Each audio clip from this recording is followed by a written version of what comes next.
Boom! We are live, ladies and gentlemen, boys and girls. Welcome to the Nolan Hawkeye Anthony YouTube channel. And I thank all of you for being here, wherever you may be, and of course, however you may be listening. You know what? This is the first time that I'm turning on my camera. And the thing that I had discussed with you guys yesterday in my Chris Taggio and update on Iowa men's basketball video, the new aesthetic pickups that I got here did not look as clear, but they are looking really clear, or more clear today. I got to get that bolt more in the frame. That's an easy fix, but that's good. Looks a little bit better, huh? looks like my camera picked it up a little bit better, which is good news. So anyways, today is of course Super Bowl Sunday. I don't really, as you guys know, and I've gotten a lot of flack for this, I rarely watch full games from start to finish. I'm just far too busy. And I don't say that as a soft brag. I say that just to be honest with you guys. And part of that is I have not watched a full NFL game in years. The last one I probably watched would have been the Super Bowl between Tom Brady and the Kansas City Chiefs a few years back. That was probably 2 or 3 years back, in which Kansas City was obviously favored. We were coming out of the COOF year, and Tampa Bay put on a beatdown of the Chiefs. I watched that one at a friend's house, and so even that one I didn't even watch vigilantly. Like, it was kind of more in the background type situation. But I know a lot of you guys are going to be definitely preoccupied with that, but I still am making this video. I'm still working hard for you guys, even on Super Bowl Sundays. And you know, the other thing about it, guys, is as I get older, it's not just the time thing. It's as I get older, it's harder for me to maintain the same emotional level of attention that I give to these games and sports and be able to justify it. And I've said in previous videos that I don't think it's the most healthy thing in the world to have this supreme level of reverence over other things that in my eyes are far more important for something that technically is a child's game. But with that said, though, I do realize that in this day and age where we are inundated with so much nonsense and things that just really get people down and make people sad, that it's nice to be able to just veg out and lose yourself to a game and not have to be blabbered to and all this stuff thrown in your face 24/7. Now, a lot of that stuff has still come into sports, but it's not as much as maybe some other medians. So anyways, let's move forward here. Iowa versus Minnesota. I watched the highlights of this game, and the first go round that I'm watching the highlights, I speed through. I'm hitting fast forward because Iowa is down by double digits. They're down by double digits.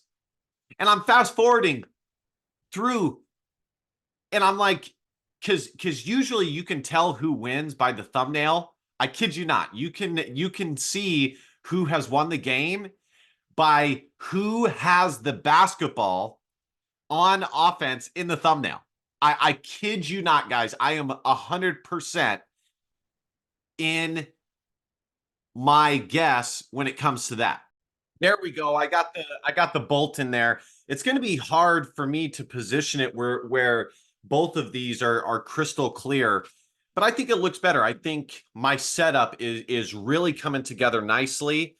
And you guys would be surprised how difficult it is, because when you envision what the background looks like, it's also hard to envision how much space you're operating with the camera lens. And really, obviously it's this much right here. This is as far as it goes right here. I mean, not even a full arm's length. Now, maybe if I back the camera up, it could be that. And some people do that. They do have more of a wide shot. But so anyways, now you guys can fully see the bolt. And I got to figure out this one. So I'm fast forwarding through the highlights because I go, well, in this thumbnail, Iowa has the basketball. They're on offense. I know they win this game just based off of the thumbnail.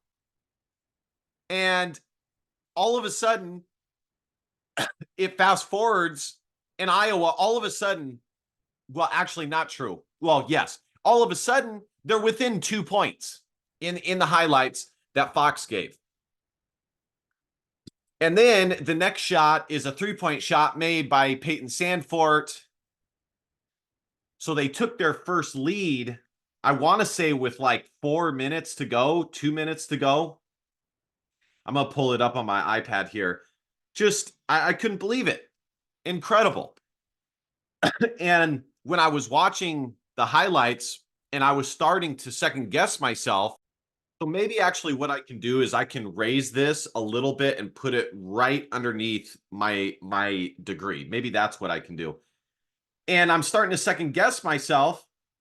I mean, literally, guys, Iowa was down by 12 points as late as 7 minutes and 28 seconds left in the second half. And then Owen Freeman gets an and one to cut it to 10. And I don't know if he made the free throw because it doesn't show that highlight. And then 4:40 to go in the second half. The highlights fast forward all the way to this, and they're down by 1. And then I got it right here, guys. I'm literally have it right here. And then with 4:35, they take the lead with a Peyton Sandfort layup. So as this game was going on, I kept thinking to myself, man, Iowa is for sure out of the NCAA tournament. Iowa could not afford another quad 3 loss. And the thing is that Minnesota is actually having a pretty solid season, a better season than most people thought they were going to have. And I actually think that that this win may end up being a quad 2 win for the Iowa Hawkeyes, just because of how much better Minnesota is playing as a team this year, especially down the stretch here. So let's look at this. Iowa gave up 51 points. I mean, to tell you the truth, guys, even though Iowa won this game, there's still a lot that is disheartening, that we are 24 games into the season and Iowa is still having the same issues that they have had all year long.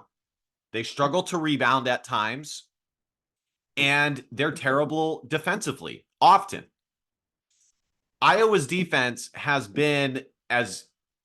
basically been the same the past 3 years. They have hovered around that like 100 to 130 range in defensive efficiency, according to KenPom.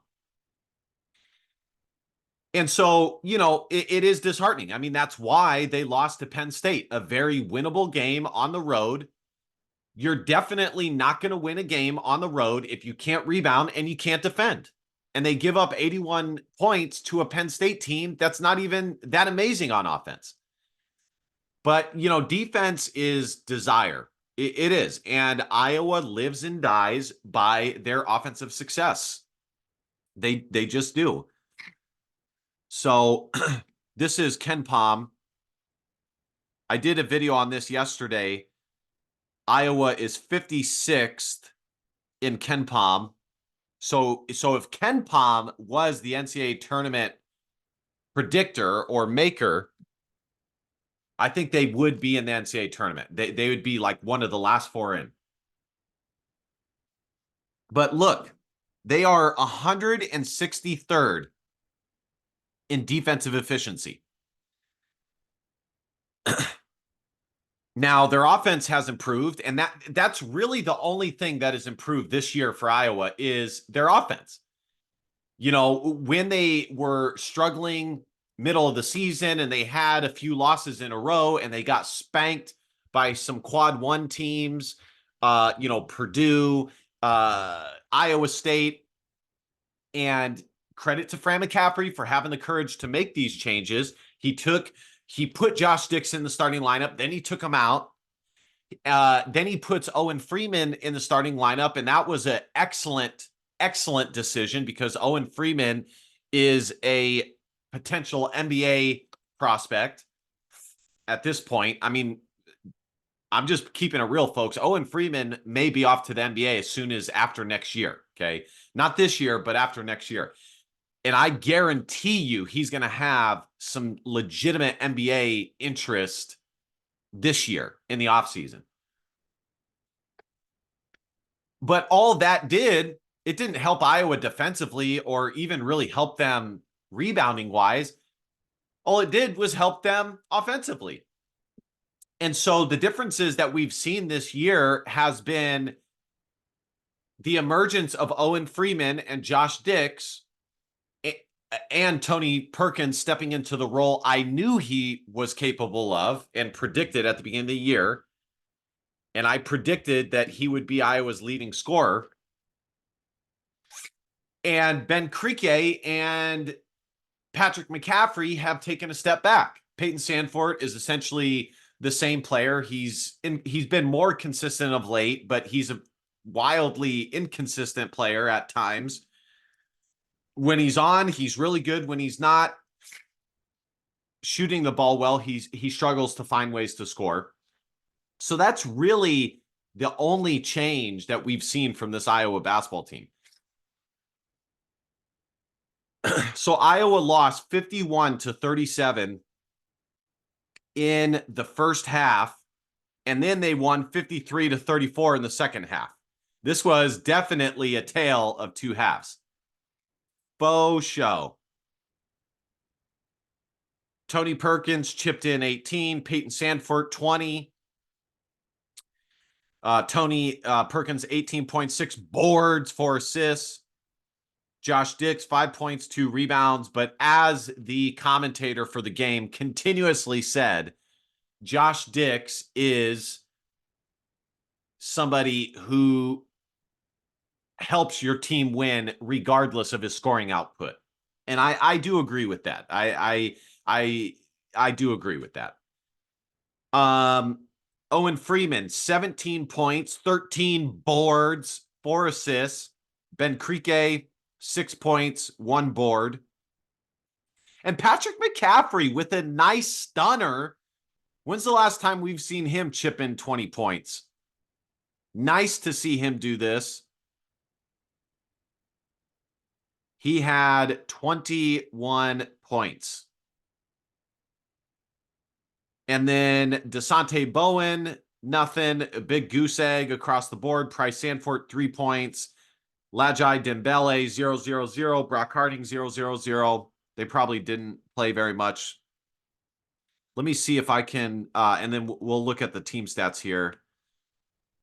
Iowa shot 48.4%, same exact as Minnesota. They both shot 30 of 62. Minnesota was 46% from 3. Iowa was 33%. Free throw percentage, 68% to 83%. Really nice job from Iowa shooting the ball well, which usually is the case at home. You usually shoot free throws better at home, and in general, you shoot better. Let's see. Total rebounds, 38-37. Assists 20-14 in favor of Minnesota, blocks 4-4, steals 7-7, turnovers 10-7. And Minnesota had 10 more fouls than Iowa. Let's see if I can find this here.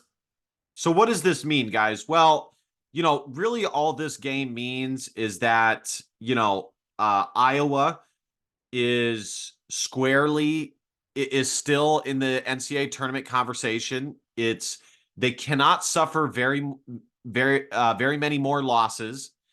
But had they lost this game, their NCAA tournament hopes would have been quelled. It would have been over for show.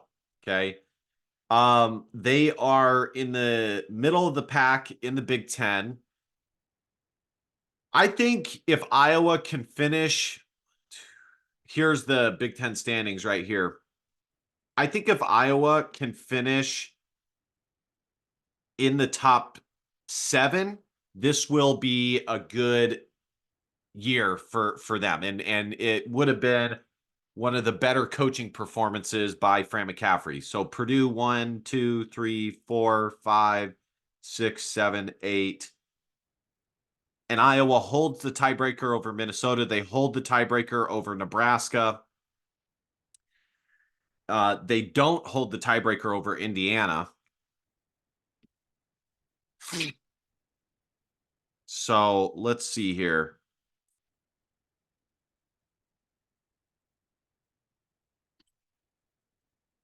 Sorry, guys. I kind of have a stuffy nose today. Let's look at the box score.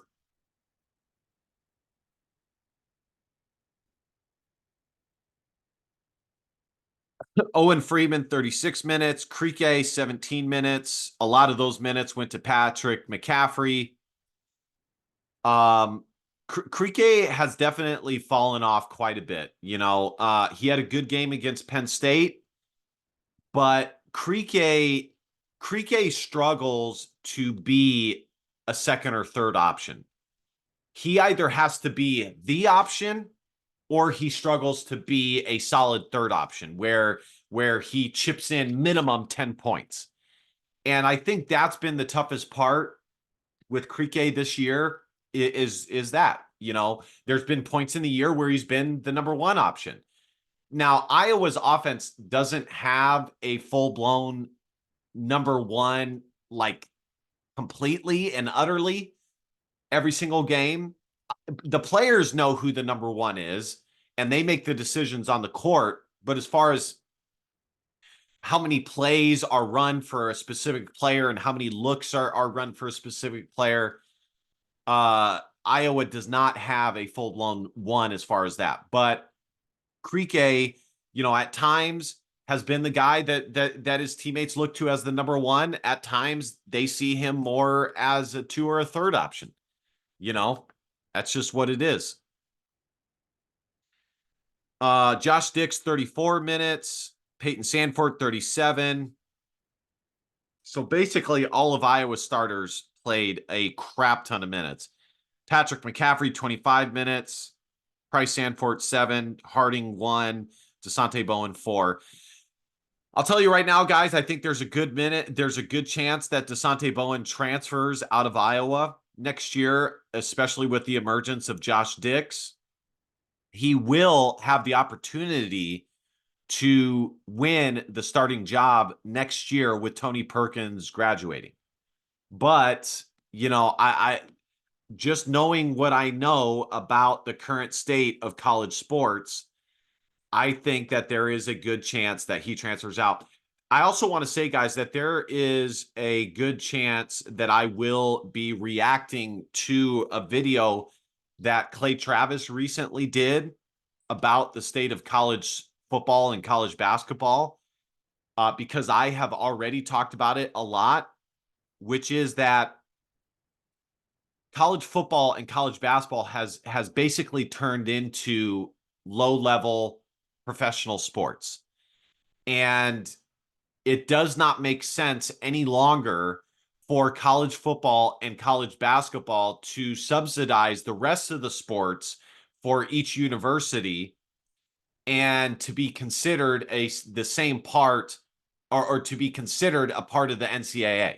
Okay, because the reality of the situation is basketball and college football are in their own league, they're in their own category, and then there's all the rest of the sports, the Olympic sports that are a part of the NCAA and legitimately a part of the NCAA.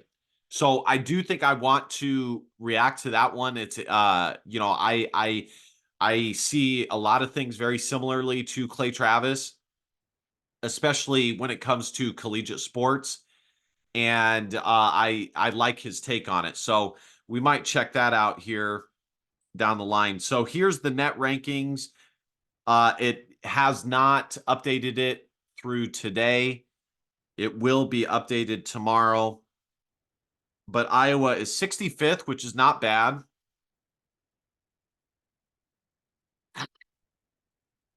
All things considered. Uh they don't have, so this game against Minnesota was a quad 3 game right here. And you guys can see the rest of their games. They're going to have a lot of opportunities coming up to pick up some quality quad 1 victories. I think if Iowa can finish this stretch, including Minnesota, 1, 2, 3, 4, 5, 6, 7, 8, if they can finish 6-2, I think Iowa will make the NCAA tournament. Now, 6-2, I think, is the minimum. Actually, the minimum I would say is 5-3, but 4 of the wins have to be against quad 1 teams. Okay. If Iowa finishes 6-2 and they beat Maryland on the road and they beat Penn State at home, that would leave 3 other quad 1 victories that Iowa could have. So, Iowa is going to have the win over Maryland. They're going to have the win over Penn State. I mean, the Maryland one is not like a guaranteed one that they need, but if they do, that means that they have to win one more quad 1 win than they would have already. So I would say where things stand now, they're going to have to finish minimum 5-3, minimum.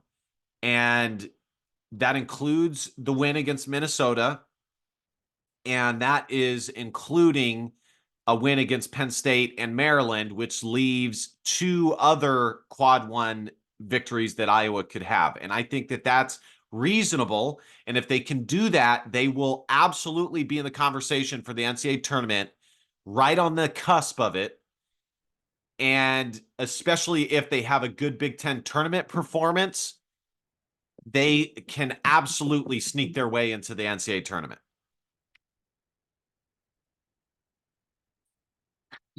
Let's see what Warren Nolan says here.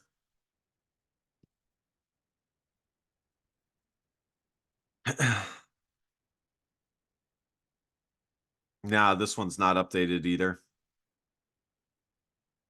Yeah, this one's not updated either. Yeah, it's not going to be updated today, guys, because it's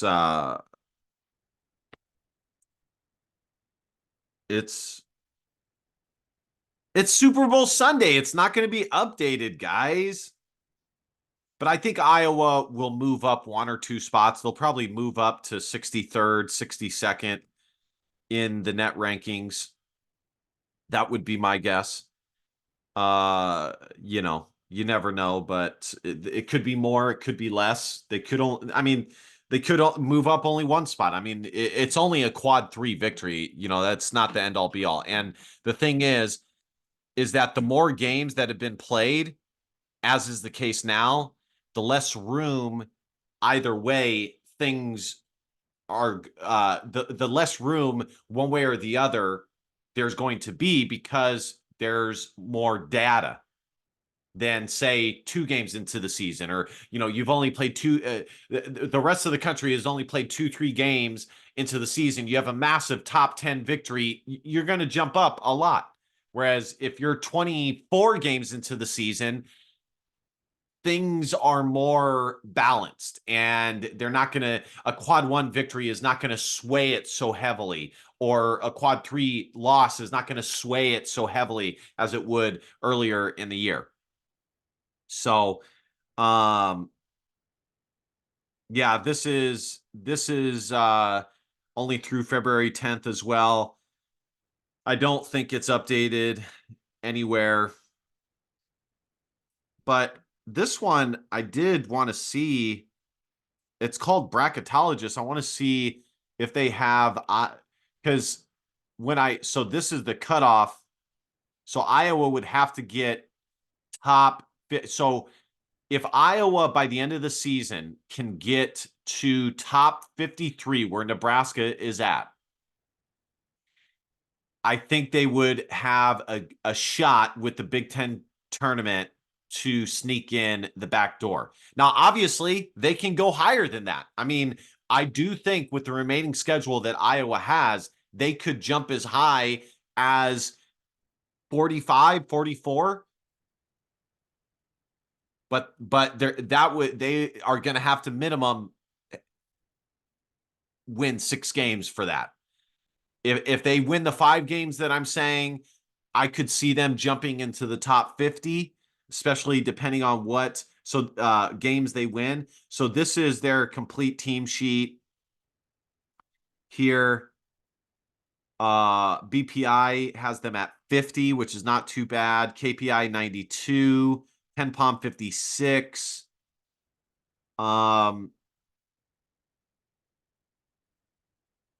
Oop. So I don't see a RPI here. So, and they're 3-2 now in quad threes. So that's pretty much it, guys. It's not updated. I hope you guys enjoyed the video. Iowa, listen, guys, Iowa is in decent shape. Okay, they are. They have that victory over Seton Hall. Seton Hall 67th here. And as I always say, things are subject to change. By the end of the season, where things stand is not, for example, Minnesota right now being a quad 3 victory may not be what it is at the end of the year. It may end up being a quad 4 victory, which would highly be unlikely. It may end up being a quad 2 victory, which is more likely. It may stay the same. I mean, so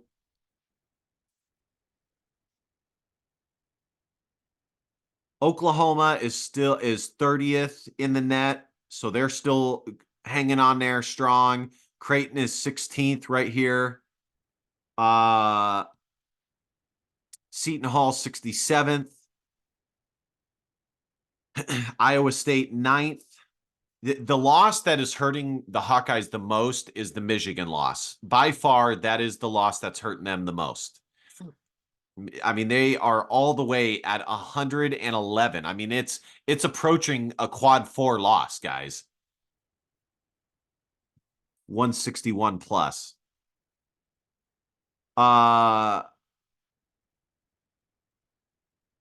Purdue is second. Wisconsin 21st. Rutgers is 86th. So they are quad 3 for now. Let's see. They might be able to sneak into the quad 2 range, 31 to 75 at home. Because they're 86. They'd have to jump up 11 spots. Nebraska is 53rd. So that's not going to be a quad 1 victory. Nebraska would have to jump up 20 spots because it was a home game. Minnesota is 85th. I could see Minnesota jumping up 10 spots. So quad 2 is home 31 to 75, and then away is 1 to 75. So if Minnesota were able to jump up into the top 75 it would immediately give Iowa a quad 1 victory and a quad 2 victory.